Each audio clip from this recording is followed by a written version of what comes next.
एक दफ़ा का जिक्र है, किसी गांव में एक गरीब शख्स रहता था। इस शख्स के 3 बेटे थे। जब वो फौत हुआ तो इसके बेटों ने घर में मौजूद चीज़ें आपस में तकसीम कर लें। बड़े बेटे ने कहा, मैं तुम दोनों से बड़ा हूँ, इसलिए आटा पीसने की चुकी मैं लूँगा। दूसरा भाई बोला, और मैं आज के बाद इस झोंपड़ी का मालिक हूँ जिसमें हम रहते हैं। सबसे छोटे भाई का नाम उमर था। उमर को दोनों भाइयों ने कहा, अब घर में सिवाय इस बलि के और कुछ नहीं, इसलिए तुम ये बलि ले लो। उमर बलि लेकर घर से निकल आया। वो एक दरख्त के नीचे आदास बैठा सोच रहा था कि इस मुश्किल वक्त में क्या करे। बैठे बैठे उमर ने बेख्याली में बलि को मुखातिब करके पूछा, मानो अब हम दोनों का क्या बनेगा? बलि ने जवाब दिया, मेरे आका, अब बालक परेशान ना हूं, जैसे मैं आपको कहूँ आप इस पर अमल करते जाएं। फिर देखना आप अपने दोनों भाइयों से अमीर हो जाएंगे। बेली को बोलते देखकर उमर बहुत हैरान हुआ। इसने बलि से पूछा, मुझे क्या करना चाहिए? बेली ने कहा, अब मुझे एक जोड़ा कपड़ों का और एक जोड़ा अच्छे से जूतों का खरीद के दे दो, और बाकी काम मुझ पर छोड़ दो। उमर ने बलि को कपड़े और जूते खरीद कर दे दिए। बलि ने कपड़े और जूते पहने और जंगल में से एक मोटा ताज़ा खरगोश पकड़कर बादशाह के महल की तरफ चल पड़ी। मानो ने महल के दरबान को कहा, वो कैमलाबाद के नवाब की तरफ से बादशाह के लिए तोहफा लेकर आई है, इसलिए उसे बादशाह से मिलने दिया जाए। आज से पहले किसी ने भी बलि को बोलते नहीं सुना था, इसलिए फौरन ही मानो को बादशाह से मुलाकात के लिए अंदर भेज दिया गया। बादशाह अपने दरबार में बैठा था कि मानो ने जाकर कहा, बादशाह सलामत, ये खरगोश आपके लिए मेरे बादशाह जनाब उमर साहिब नवाज ऑफ कैमलाबाद ने तोहफा के तौर पर भेजा है। बराए मेहरबानी मेरे बादशाह का तोहफा कबूल फरमाएं। बादशाह ने बेली को बोलते देखा तो बहुत हैरान हुआ। इसने मानो से ये भी न पूछा कि रियासत कैमलाबाद कहाँ पर है। खरगोश लेकर बादशाह ने कहा, तुम अपने आका नवाब ऑफ कैमलाबाद का मेरी तरफ से शुक्रिया अदा कर देना। मानो ने कहा, जी अच्छा हुजूर, और वहां से वापस आ गई। चंद रोज बाद मानो ने 2 मोटे मोटे तीतर पकड़े और उन्हें लेकर फिर बादशाह के दरबार में चली गई। वहां जाकर पहले की तरह मानो ने तीतर बादशाह की खिदमत में पेश करते हुए बताया कि ये नवाब ऑफ कैमलाबाद की तरफ से बादशाह के लिए तोहफा है। कुछ दिन बाद मानो बादशाह के दरबार तोहफा लेकर गई तो उसने सुना कि बादशाह अपनी बेटी के साथ दरिया के किनारे सैर के लिए जाने वाला है। वो जल्दी जल्दी वापस आई और उमर को कहने लगी, आका, आज अब मेरे साथ दरिया पर चली और वहां दरिया में नहाएं। उमर ने पूछा, उसकी क्या ज़रूरत है? मानो ने कहा, अब कोई सवाल ना करे, जैसा मैं कहती हूँ वैसे ही करते जाएं। उमर दरिया में नहाने लगा तो मानो ने इसके कपड़े अलिफाटे कर छुपा दिए। कुछ देर बाद बादशाह की सवारी उधर आई तो मानो ने शोर मचा दिया कि इसके आका के कपड़े कोई चोरी करके ले गया है।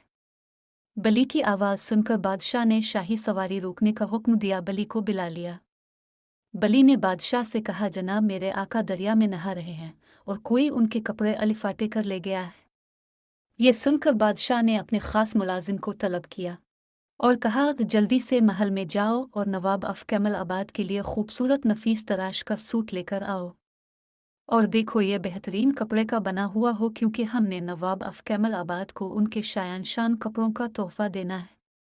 मुलाजिम कपड़े लेकर वापस आया तो उमर को कपड़े पहनने के लिए दिए गए। उमर ने दरिया से निकलकर कपड़े पहने। अब बलि ने बादशाह से उमर का तारुफ करवाया। बादशाह ने कहा, नवाब साहिब, आप हमारे साथ ही बग्घी में बैठ जाएं, हम आपको घर छोड़ देंगे। उमर खामोशी से शाही बग्घी में बैठ गया। इसके साथ वाली सीट पर शहजादी बैठी थी। बलि भागी भागी शाही बग्घी से आगे चलने लगी। कुछ दूर खेतों में लोग घास काट रहे थे। बलि उन लोगों के पास गई और बोली, देखो, बादशाह सलामत की सवारी उधर आ रही है। वो तुमसे पूछेंगे ये घास के खेत किसके हैं, तो तुम कहना ये नवाब ऑफ कैमलाबाद के हैं। अगर तुम ये जवाब नहीं दोगे तो शाही कारिंदे तुम्हें कत्ल कर देंगे। ये सुनकर लोग खौफजदा हो गए। शाही बग्घी वहां पहुंची तो बादशाह के सवाल के जवाब में उन्होंने वही कहा जो बलि ने उन्हें सिखाया था। कुछ दूर और आगे जाकर खेतों में लोग गंदुम काट रहे थे। बलि ने उन्हें भी जाकर यही कहा कि बादशाह सलामत पूछेंगे ये खेत किसके हैं, तो उन्हें जवाब दिया जाए कि ये गंदुम के खेत नवाब ऑफ कैमलाबाद की मलकियत हैं। दूसरी सूरत में उन्हें कत्ल कर दिया जाएगा। बादशाह की सवारी यहाँ पहुंची तो बादशाह के सवाल के जवाब में लोगों ने बताया कि ये खेत नवाब ऑफ कैमल आबाद के हैं। अब तो बादशाह पर नवाब ऑफ कैमल आबाद की दौलत का बहुत लाभ हुआ। थोड़ा आगे बढ़े तो एक बहुत शानदार महल नजर आया। मानो को मालूम था कि महल में बहुत बड़ा जिन रहता है। मानो ने दरवाज़ा खोला तो जिन खड़ा था। मानो ने जिन को कहा कि मैंने सुना है कि आप अपने आप को चंद लम्हों में किसी भी रावित में बदल सकते हैं। जिन ने कहा, हाँ, तुमने बिल्कुल ठीक सुना है।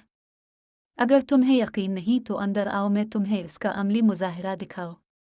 अंदर आकर जिन ने अपने आप को एक खौफनाक शेर में बदल लिया। मानो बेली डर कर कमरे में रखी अलमारी के ऊपर जा बैठी और कहा कि आपके लिए शेर बनना कोई मुश्किल नहीं, मज़ा तो जब है कि आप अपने आप को किसी छोटे से जानवर की तरह बनाएं, मसलन चूहा वगैरह।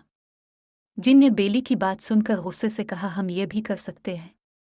और एक जोरदार चिंगार मारकर उसने अपने आप को चूहे में तब्दील कर लिया। ये देखते ही बली ने अलमारी से छलांग लगाई और झपट कर चूहे को निगल लिया।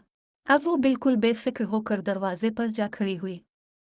शाही बग्घी जब इस आलीशान इमारत के करीब आई तो मानो भागकर आगे आई और बोली, जनाब, मैं बादशाह सलामत को नवाब ऑफ कैमल आबाद की रहाइशगाह पर खुश आमदीद कहती हूँ। इतनी बड़ी इमारत देखकर बादशाह के दिल में उम्र इज्जत मजीद बढ़ गई।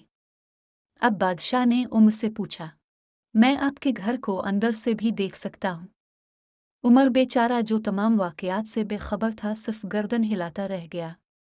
बादशाह ने उमर की हवेली और उसके खेतों की खूब तारीफ की और उसने उमर से पूछा, क्या वो शहजादी से शादी करना चाहेगा?